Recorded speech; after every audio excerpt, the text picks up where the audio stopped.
Hello everyone, my name is Nick and welcome back to our channel at Inside Out Holistic Healing, where we talk about big ideas to spark curiosity, encourage personal growth, foster healing, and expand our collective consciousness. Today's video is dedicated to Earth Day. As some of you may know, I have a master's degree in environmental engineering, so this is a topic near and dear to my heart. Today, I hope to spread awareness and encourage you to show Mother Earth a little bit of love. It's crazy to think that this one pale blue marble is hurling through space, kept in a sweet spot of an orbit around a massive nuclear fusion fireball. And this just so happens to be the only home that we've ever known, and between the two of them, they have provided us with all of the resources that we need to exist in these physical bodies that we have. So let's try to put this into perspective real quick, because it's easy to get wrapped up in the chaos of life and not keep everything into perspective. Our planet is so much more than just a big rock with water that is flying through space. Mother Earth is a living and breathing network of living and non-living components that all contribute to a massive living system where everything is connected in one way or another. Our living planet that we call home provides a massive, powerful magnetic field that protects us from excessive solar radiation that would otherwise burn the planet's surface to a crisp. The gravitational influence of our moon, combined with heat exchange within our oceans and other factors, creates ocean currents that influence our weather patterns and enables wildlife to evolve and adapt to somewhat regulated regional climates. Mother Earth's atmosphere is a wonderful balance of gases for providing life what it needs to operate. An imbalanced atmosphere could not support life. For example, too much or too little oxygen could mean that most animals would not be able to breathe, or the entire planet could be lit ablaze respectively. Having a planet on fire would not be fun. The ozone layer in our atmosphere is yet another shield that protects us from UVB radiation that can cause damaging effects to the DNA of living things. And then all living things on this planet are part of the whole living system of our planet. The countless amazing species of plants, algae, fungus, and bacteria that grow on the land, underground, and in water all have provided amazing biological functions that lay the foundations for life to be able to thrive on this planet. Because plants and algae can photosynthesize light, CO2, nutrients, and water into oxygen and biological consumable energy, we are able to exist and enjoy this planet. Nearly everything in our planetary food web can trace its energy source back to photosynthesizers and ultimately our own sun. The seemingly unlimited number of species of fungus and bacteria on Earth have evolved to assist nature in breaking down organic matter back to a form that the rest of nature can reclaim and use to grow new life. Countless forms of bacteria also finds itself integrally linked with all matters of life on the planet, not least of which including yourself and I. I could go on and on about how this planet is like one big organism. Our own bodies are a collective of countless living cells that all play a role in the collective well-being and activities of our body. They also rely on all other cells in our body to do their part to maintain the whole body, or else all of the living cells are at risk. Similarly, all of us, as well as all of the other living and non-living components that make up this planet, are also all tied to the well-being of our Mother Earth. So here's some of the bad news.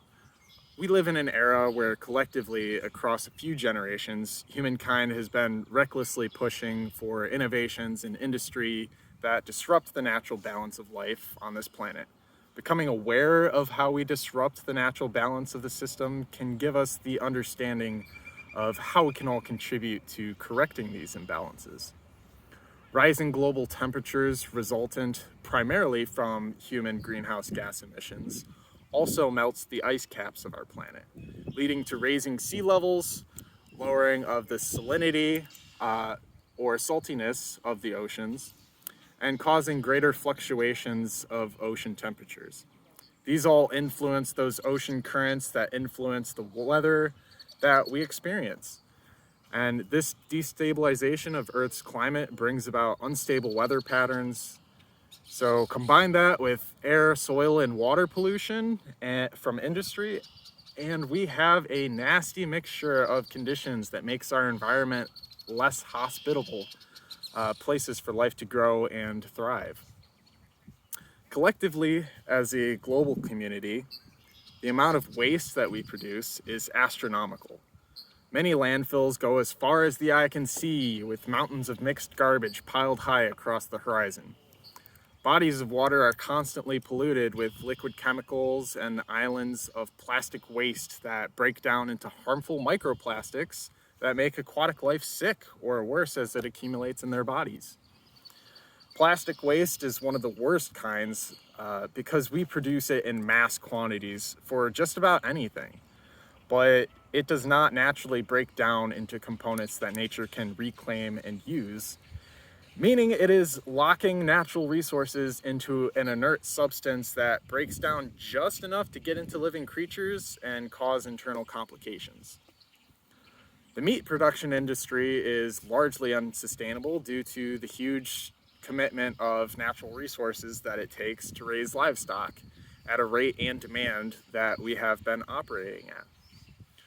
So with all these issues that we run into, and there's many, many more, but I will keep this video brief, there is still hope for us and Mother Earth to work together towards restoring balance, so we may still preserve this majestic natural world.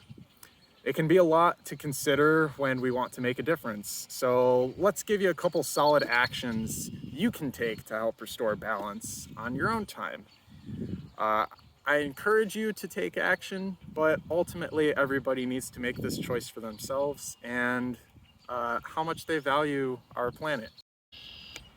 So some actions you can take include find environmental volunteer opportunities near you, vote for green legislation that puts limitations on environmentally harmful behaviors and keep industries in check, avoid or reduce using single-use products, especially plastics, purchase biodegradable alternatives for single-use products, report environmental hazards, violations, and spills to the EPA or whatever environmental protection organizations you have in your area. Recycle what waste that can be recycled. For plastics, general rule is if it's a hard plastic, you can recycle it. If it's not, you need to take it somewhere special.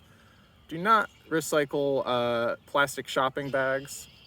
You can take those to specified places that will recycle those, but they're tough to recycle in a normal recycling plant.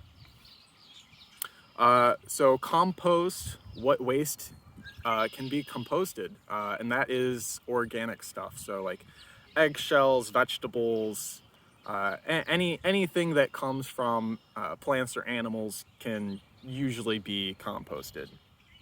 So use energy saving and water saving appliances. Reduce meat consumption and substitute other protein options to your diet. Red meat has a lot of resources that it requires in order to produce. So that's one that if we can kind of cut down a little bit more, it can make a difference. And reduce vehicle emissions by driving less, drive fuel efficient vehicles, buying electric vehicles, or other transportation alternatives. So, if you've made it to this part of the video, thank you so much for watching. I hope that this perspective has been valuable to you in some way.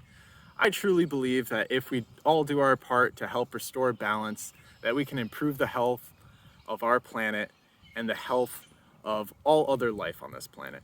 So let's remember to have some gratitude for all that Mother Earth does for us and pay it forward by spreading the word and taking some actions to protect all life on this planet. Thank you everyone for watching. Peace and blessings.